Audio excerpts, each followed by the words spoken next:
Welcome to Drupal Chat. I'm Mark Isaacson and I'm your host. You can find me on Drupal.org at Vegan Triathlete. Today I'm going to be talking about something a little bit different than I've talked about before, and talking about different tools that you can use with Drupal. As with all of the chats, this isn't meant to be an in-depth tutorial on how to use all of them. Rather, it's just meant to give you a bit of a heads up about some of the different things that are available in the Drupal ecosystem. So the first tool that I will talk about is Drush. And if you go to drupal.org/project/Drush, they will point you to their location on GitHub. And for your convenience, I will place the link in the chat window here. And to give you an idea of what Drush is, in the words of the authors, I'm going to read right from their project page. Drush is a command line shell and Unix scripting interface for Drupal. Drush core ships with lots of useful commands for interacting with code like modules, themes, and profiles. Similarly, it runs update.php, executes SQL queries and DB migrations, and miscellaneous utilities like run cron or clear cache. Drush can be extended by third-party command files. Now, also from the project page, what Drush stands for is the Drupal shell. And so some people might pronounce Drush as Drush, with reference to the fact that it comes from Drupal and shell combined, but the authors say that they do prefer to pronounce it as I'm saying it right now, Drush. Now, as far as installing Drush, there is information on the documentation that Drush provides, and they give you a few options of how you can go about doing that. They do have a section on installing Drush in Windows. The short version of the story is that Drush still doesn't work phenomenally well on Windows, and so they suggest some other alternatives for you. So having run through all of that, let me get into a few specifics for you. Drush is a tool that I do use and I have used for a long time. And as a matter of fact, it's pretty simple to use and pretty helpful. And like I said, on the documentation page, there's a lot of instructions on how you can go about installing Drush. But that's probably about the trickiest thing that you're going to have to overcome in being able to use Drush, is just getting it installed in the first place. Because then once it's installed, it's pretty easy for you to use. So I'm going to tell you a few commands that I do use regularly on Drush. So one of the most used commands, and I'm going to tell you the, let's see, what do they call it? The alias for it instead of the full name for it. So I will very often use Drush DL, which stands for download. And that enables you to do things like, oh, let's say that you were running Drupal 7 and you were getting your code base set up.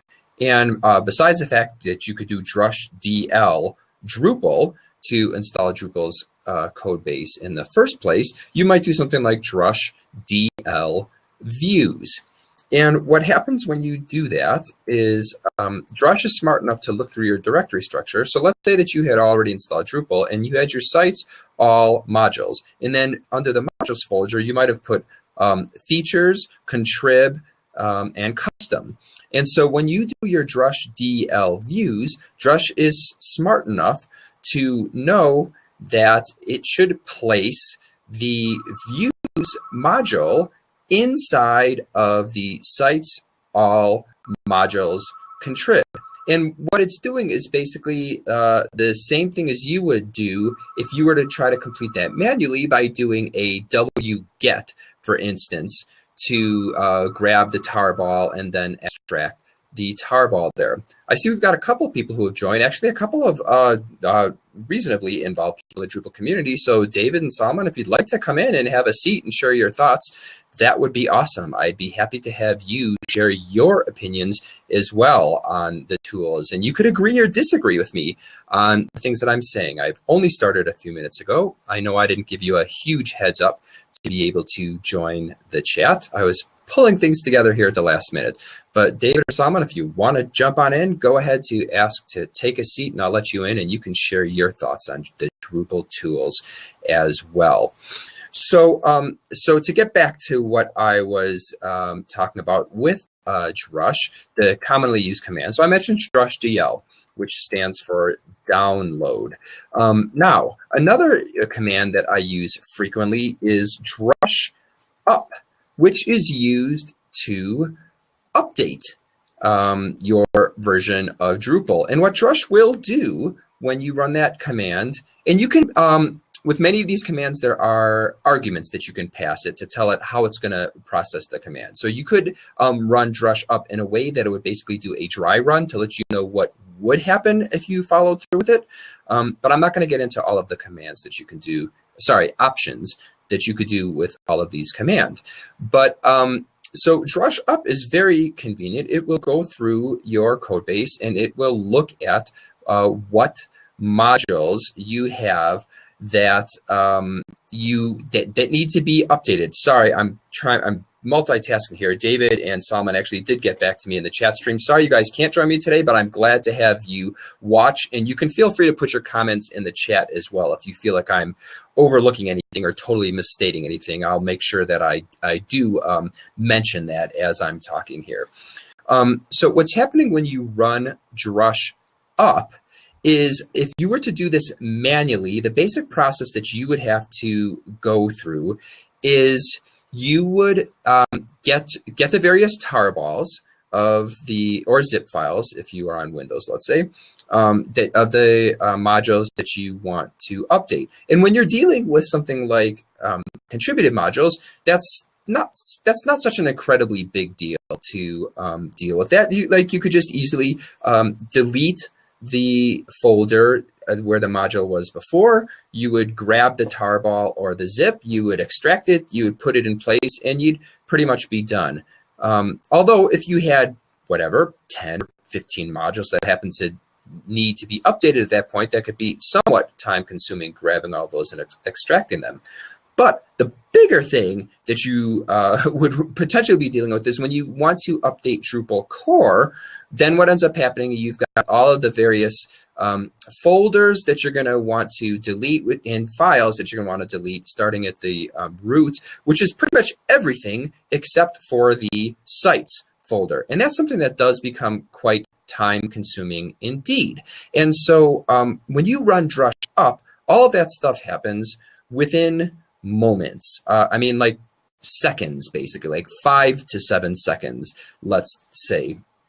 So that is quite a handy command indeed. That one command alone, whether you're totally enthused by DrushDL or not, certainly drush up is something that is an incredibly helpful command to be able to use to complete the update on your site. And oh, by the way, if you're doing something like drush up, and potentially even if you're gonna, I guess not so much so when you're doing DrushDL, but you may want to be careful about backing up your database before you do something particularly like drush up. Drush up does not automatically back up your database for you. So it would be a good idea to have a backup before you do that.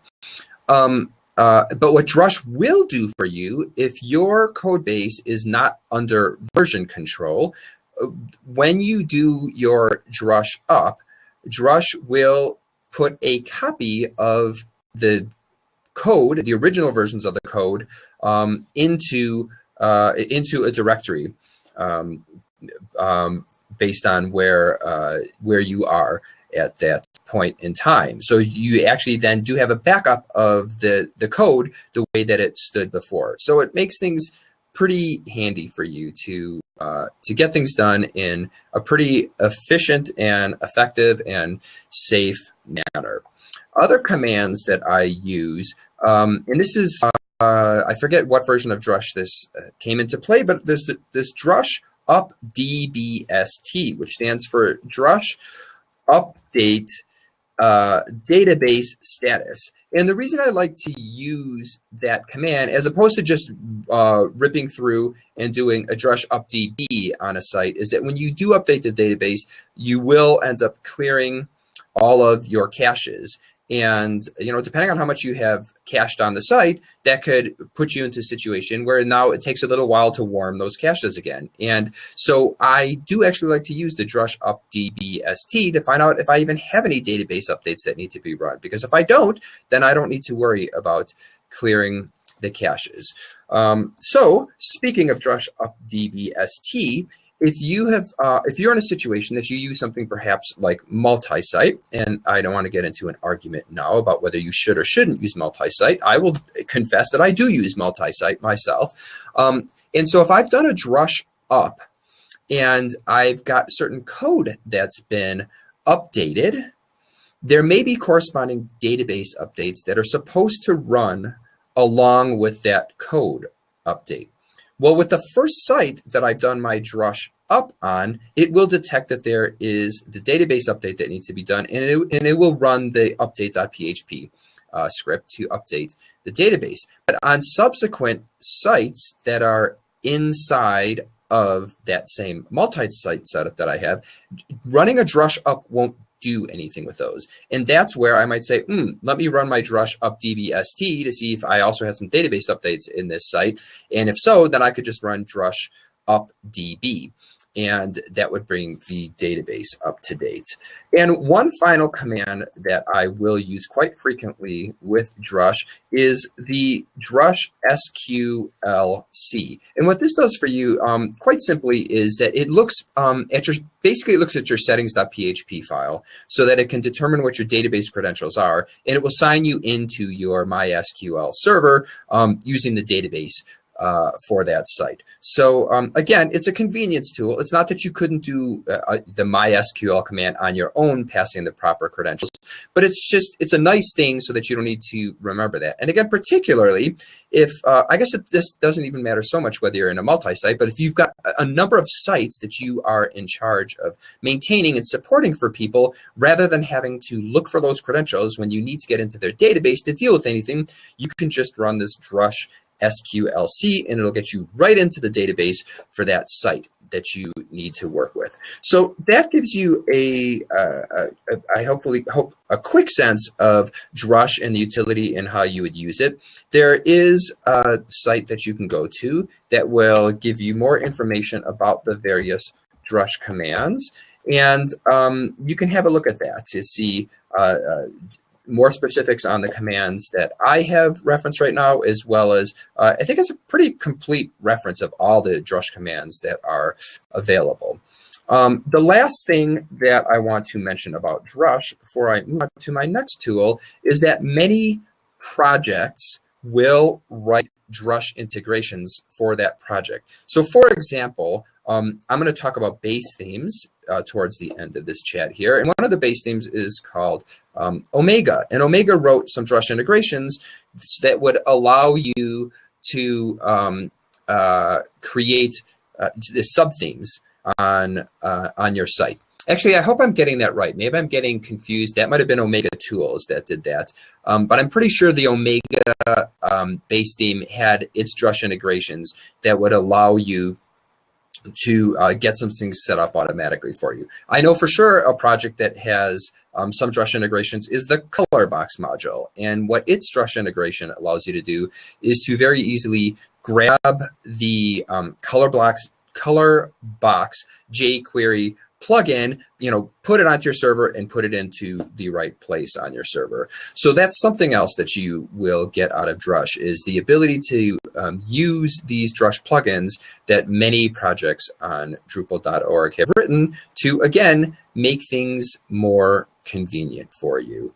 So also kindly, so someone's asking, suggest a better and a convenient way of installing Drush? Well, what's considered better and more convenient, I think, is going to be something that is going to be, it kind of depends on what your background in is, what you're going to think is convenient. Drush does give you a way that you can install it by using Composer. Some people, especially with Drupal 8, many people are doing things with their Composer environments, and they set up their various JSON files to say what the dependencies are, and Drush could be one of the dependencies that's in there. So Salman, I'm not sure I'm going to be able to give you a great answer. Oh, so you're like Composer versus FAR. Okay, right. So let's see, what's a quick way that I can tell people about doing that type of installation? And I've got to confess, on my machine that I'm using right now, I don't even remember whether I used Composer or I used FAR to install Drush. I'm afraid I can't give you I'm not sure exactly what your viewpoint is, which one is easier than the other. They do give a pretty complete set of instructions on the docs for Drush, and you can pretty much follow it through step by step without having to really understand what you're doing. So I would just suggest to people to go to the link that I had provided earlier here. Let me see. Actually, maybe I didn't put the link for the install. So let me give you the link for the installation on the docs page. And you can see there what they've got. And Salman's also pasted a link into the chat here referencing how to install Drush 8 on Mac when you are running MAMP. So speaking of that, as long as we're mentioning different installation options, and I had already mentioned that Drush doesn't necessarily work so well or easily on Windows, the recommendation that the Drush folks have made on their doc page is that if you use Acquia Dev Desktop, it comes with Drush installed there as well. I could give you an easy way that you can get access to Drush. So if people are actually more interested in Drush, so that's only for Drush 7, not Drush 8. Okay, thank you. I don't personally use Acquia Dev Desktop, so I wouldn't have known that. But if people are more interested in learning more specifically about Drush, I'm certainly happy to do a more extended chat on Drush, and I would see if I could get some of the Drush folks, some of the Drush maintainers to come on and speak about it directly. So if people have got an interest in that, when I upload this, either you could put a comment on the YouTube channel, or you could put it on teachyourselfdrupal.org. I've got Discuss installed there. People could put comments there to indicate the fact that they would in fact like to get a little bit more into detail about Drush, and and what some of the things are that you would like to know more specifically. For instance, like Salman is saying, like how do we get this thing installed? Like I've tried installing it and I just can't get the thing installed right now.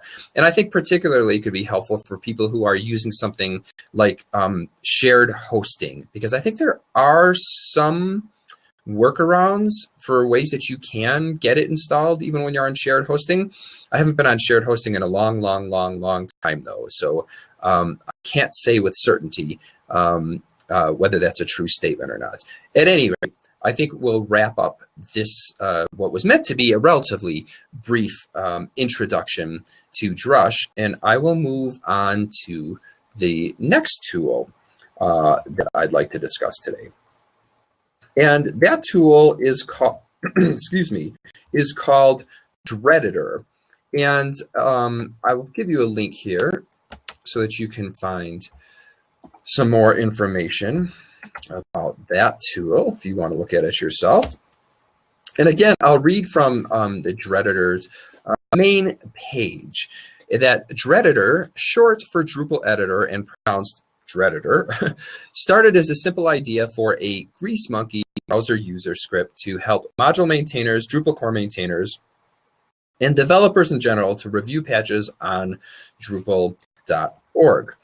So Drush is something that you install, you pretty much install it, let's say, in your terminal, and you run it from the command line.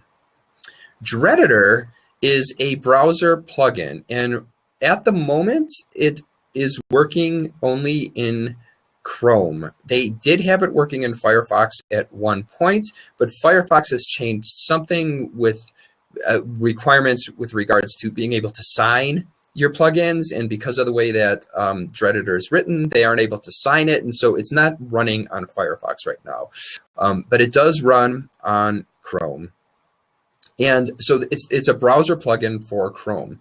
And what it allows you to do when you sign into Drupal.org using Chrome and you go into the issue queue, you will see some additional buttons that appear on the page. And for example, what those buttons will allow you to do is very easily review and comment on patches that people have submitted in the queue. And what's going on basically is there's JavaScript that's running that saves you a bunch of typing, and it'll put stuff into the text area for you in you know, as opposed to you having to type all that stuff on your own when you're going to be leaving your comment. So Dreditor is a nice little tool that helps you to be more efficient and effective when you are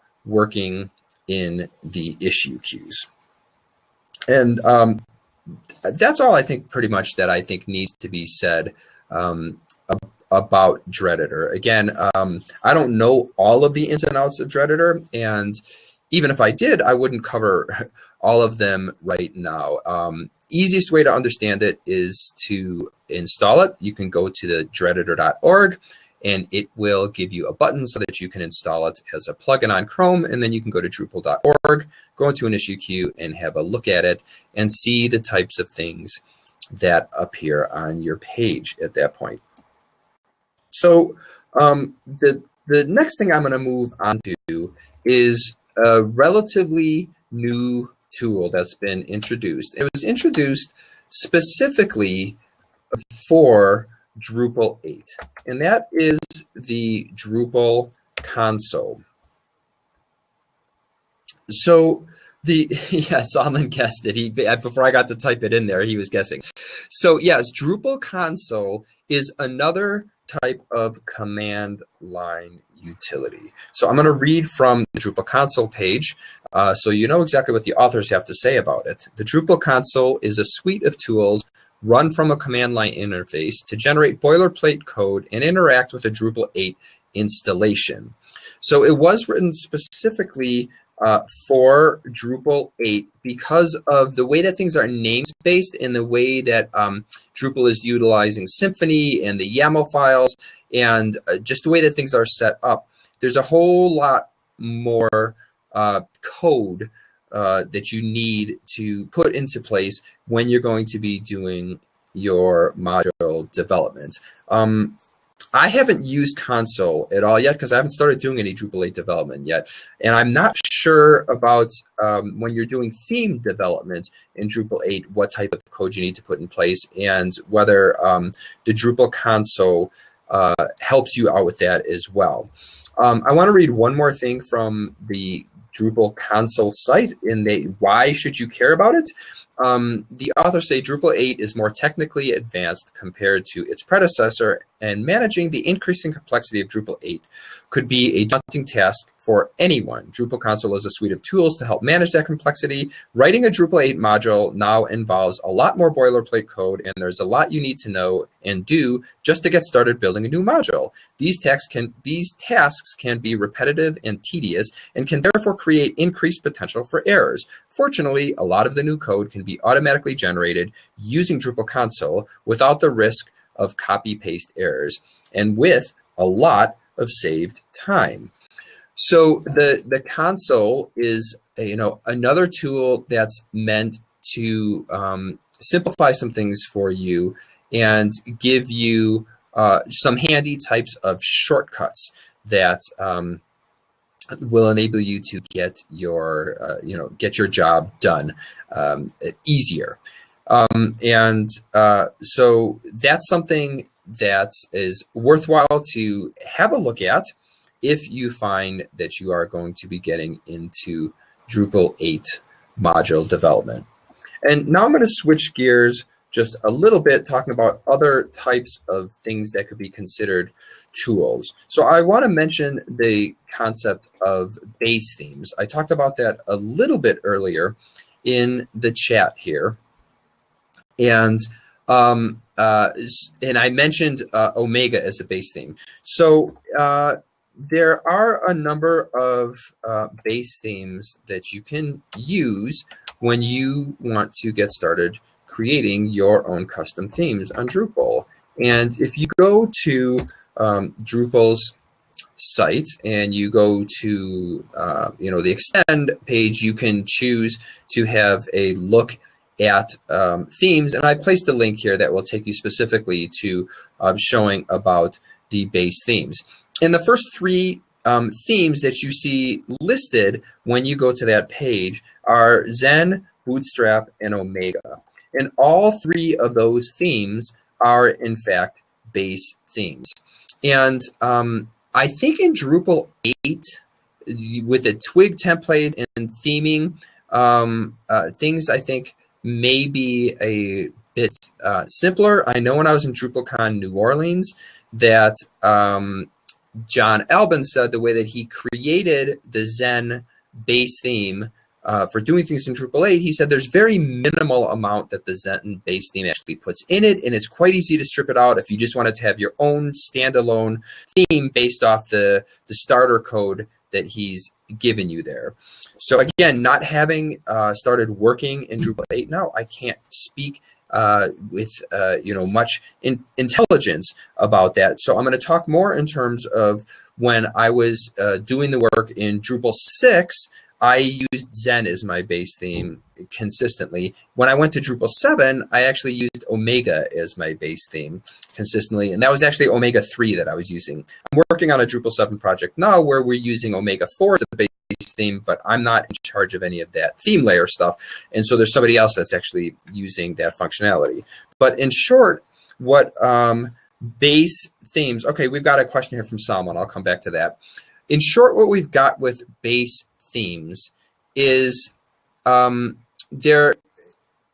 base themes they're basically a framework that give you a way that you can start creating your own custom theme without having to write a lot of the functionality from scratch.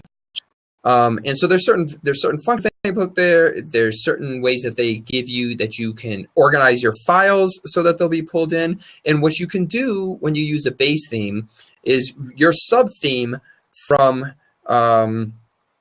that's built off that base theme changes just what you need it to change. So it saves you from having to build it from the ground up. And I know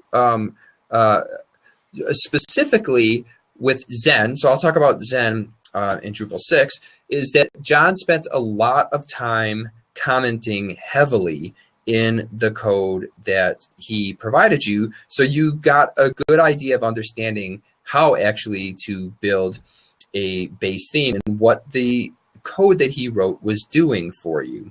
What Omega 3 did with Drupal 7 is it's not just a base theme, but there's a graphical interface that they created that allows people to be able to build their custom theme without really having to know how to write any code.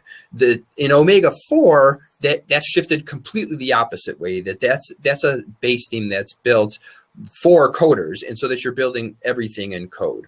I'm not sure the approach that Zen has taken in Drupal 7 or Drupal 8, because as I said, the last I had looked at Zen was actually in Drupal 6. And the reason I had switched to Omega in Drupal 7 is that Omega was ready with mobile-first responsive themes before Zen was ready with it. And so I jumped onto the Omega bandwagon there. Now with Drupal 8, everything is mobile-first responsive, and any of the base themes for Drupal 8 are certainly going to handle that, as well as incorporating some web development, some front-end best practices. Okay, so Salman was asking about the confusion about Omega versus Zen versus Bootstrap, and I've got someone calling in. So I will give them an opportunity to take a seat here as well, if they'd like to contribute to the conversation. Oh, Simon, hopefully you're on Chrome. It looks like you're about to connect. Looks like we got you here. So welcome, Simon. Did you have something you wanted to say about any of the tools I've mentioned in the chat or about the base themes? Yes. Okay. You're on. What would you like to say? What brand of earphones are you wearing? What brand of earphones am I wearing?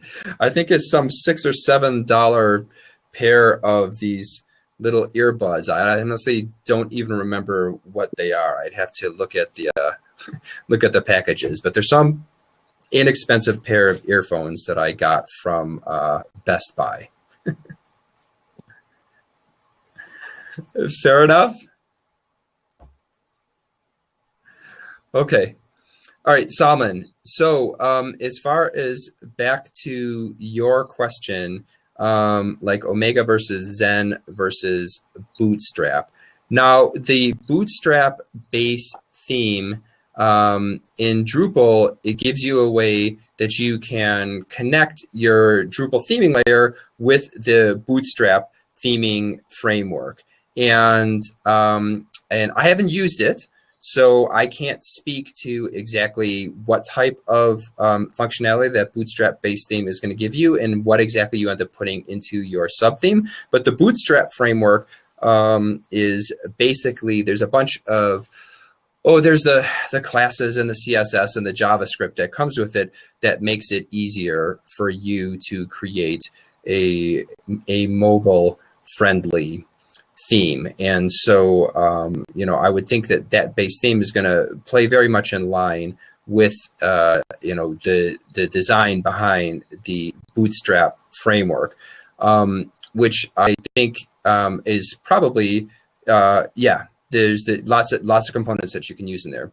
And I'm not sure how the Bootstrap philosophy plays in with John Alban and his Zen philosophy, compared to how the Omega framework was built and the philosophy they used.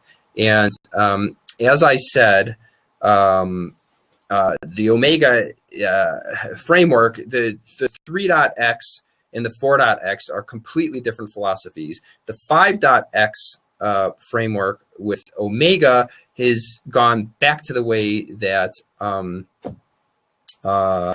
why am I blanking? Jake Strawn had envisioned with 3.x. And 4.x, now I'm blanking on the person who had developed that one. But so 3.x and 4.x are two totally different philosophies of doing theming.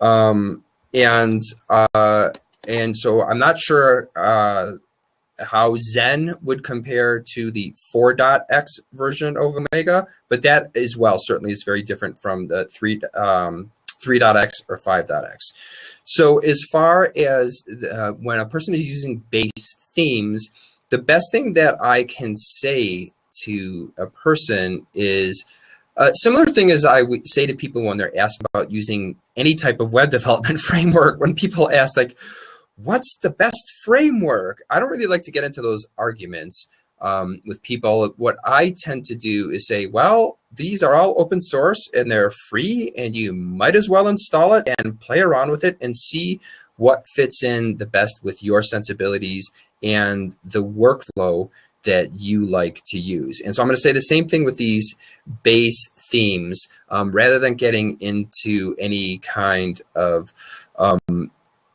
heated debates over them, I would rather recommend that, hey, just install them, have a look through the documentation, play around with them some, and see which one just seems to resonate the most with you and work the best with your workflow, and then use that one. The idea behind any base theme is that it's supposed to make your job of building a custom theme in Drupal easier.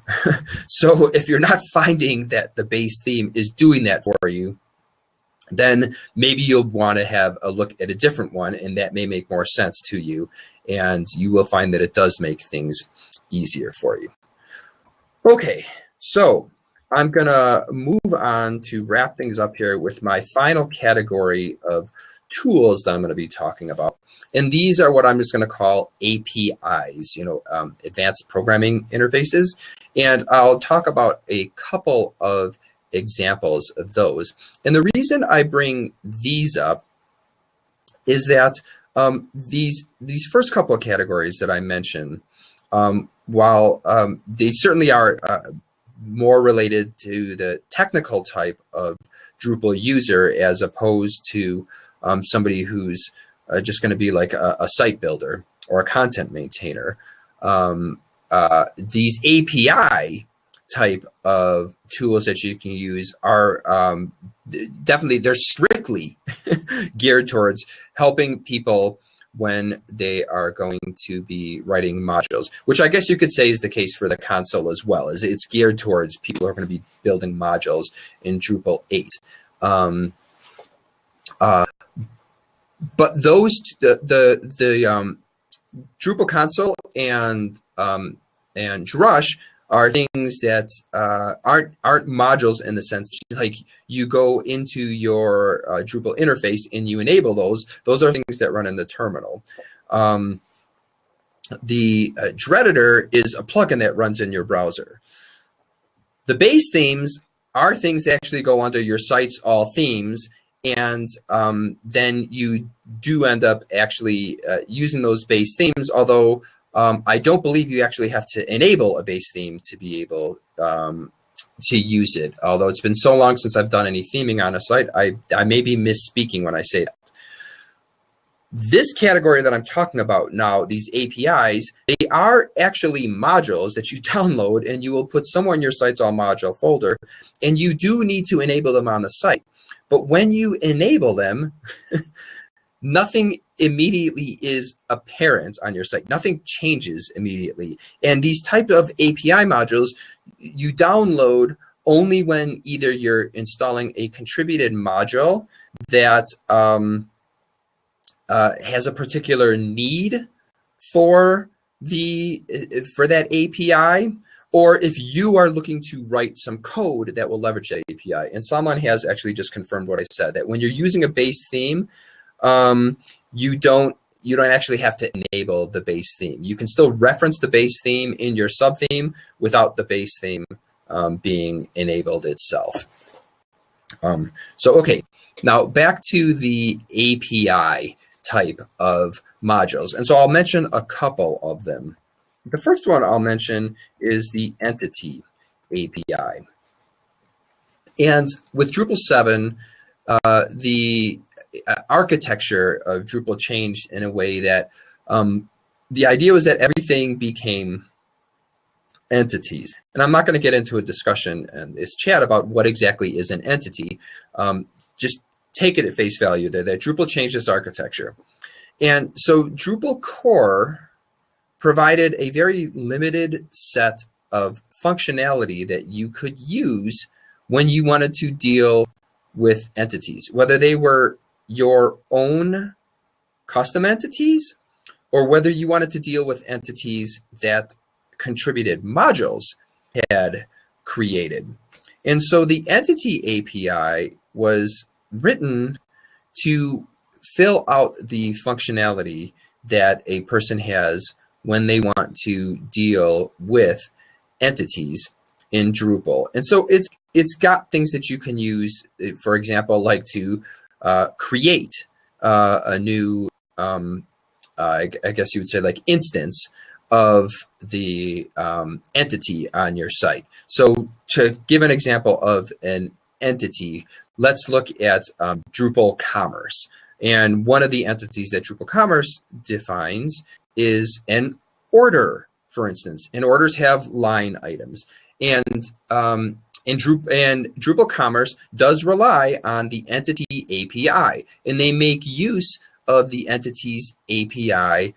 It's a method, actually, that's written to create a new order. And without the use of the entity API, there's a whole lot more work that the Drupal Commerce people would have needed to do when they just wanted to create a new order on the site.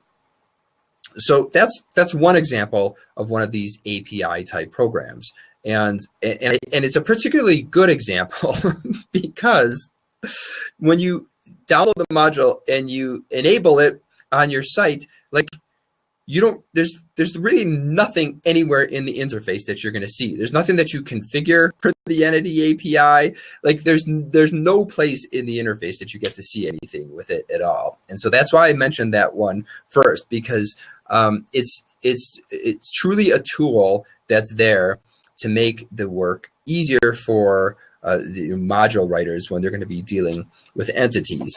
But for somebody who's a site builder who would see it under like drupal.org/project/entity, and so they download and they install this entity module, they might be completely thrown off when they look around their site and they say, what? You know, like, what happened here? What does this thing even do?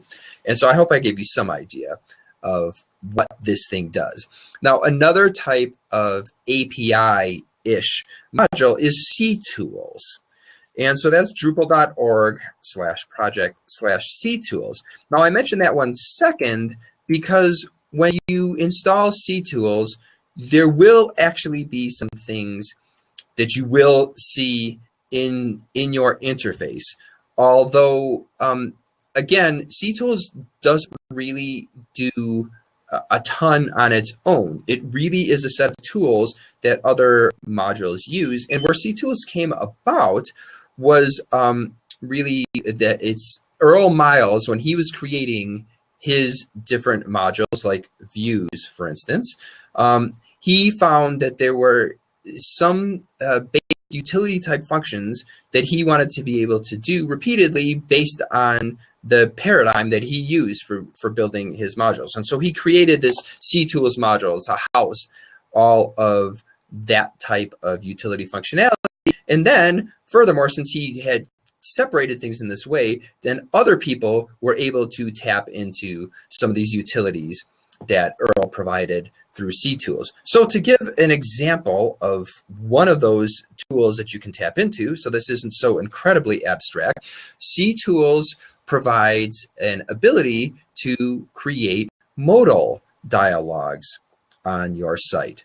And there are a couple of contributed modules, at least 2 contributed modules, that have ctools as a dependency that are also geared towards giving you ways that you can easily create modals on your site. So if you want to be able to create modals on your site, it's definitely worthwhile having a look at the ctools module. And it's also worthwhile then installing the advanced help module, because ctools has done a good job of writing the advanced help to describe how you can use the ctools modal. But what the ctools modal does for you is it takes care of all of that type of Ajaxy stuff that needs to happen to present a true modal dialogue without you having to worry about any of that. It gives you different functions that you call to present your form as a modal, and it gives you other different utility functions so that you can deal with the other bits and pieces and the little parts that go into putting the modal up on your site. So I hope that this gave people a decent introduction to other types of tools that are part of the Drupal ecosystem. Again, I didn't do this chat with the expectation that anybody was going to become an expert on these things, or even necessarily that people were going to understand it to any significant extent, as much as to be able to know that, oh, here's some other stuff that I might want to check into when I'm going to be working on building Drupal sites. So if you found it helpful, go ahead, let me know on YouTube. You could like it, you could share it, whatever. You could leave your comments on YouTube or on the replay on teachyourselfdrupal.org, and let me know what you thought about it. Let me know if there's things that you would like me to expand more on in the future. Let me know what was helpful. Let me know what wasn't helpful doing this type of a chat. And until next time, ta-ta for now.